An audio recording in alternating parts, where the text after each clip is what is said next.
hear that pigeon under there? Alright, what's up guys? Jake from SVG Tapes. Today we got my Mark 7 GTI. It's a 2015, so it's the first year of this generation. Modification wise, this thing's pretty much stock other than the full bolt-ons. So it has CTS full bolt-ons other than the front mount. So you got the intake, you got the blow-off valve, you got the downpipe and the full exhaust with it. It's been tuned. It has a stage 2 tune, custom tune. It runs about 25 pounds of boost. It's just a 3-inch intake, which is pretty common on these. The downpipe is really weird. It's a 3.5-inch downpipe that CTS makes. Like I said, the blow-off valve is actually a blow-off valve, not a diverter valve. So we're gonna show you how to do it. It's really simple. So all you're gonna do is you're gonna come over to your intake, obviously you got right here. You got your battery right here, and then you got your brake reservoir right here. So your blow-off valve's on this side of the intake. It's down here, over here. Just a little guy right here, nothing crazy. This main vacuum line runs to this modulator, which has a factory sensor plugged into it. I just zip tied it. I don't see the need in bolting it into my firewall, but so you're gonna follow this big line over here, down by your brake reservoir. There's a T right here.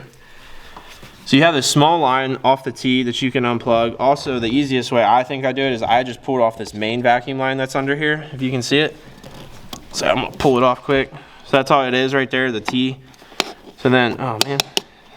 So when you come down here, there's a main vacuum line that goes in here. I don't actually know what that goes to because again, I'm not a Volkswagen guy, but I just know that this is what makes it work.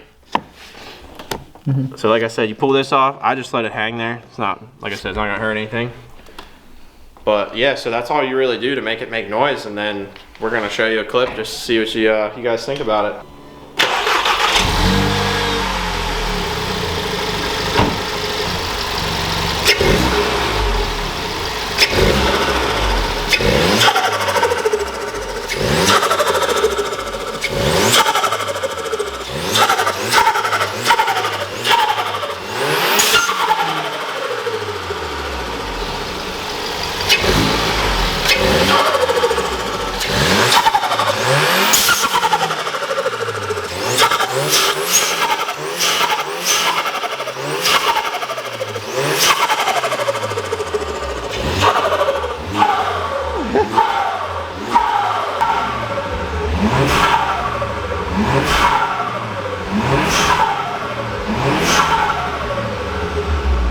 I just send it, man.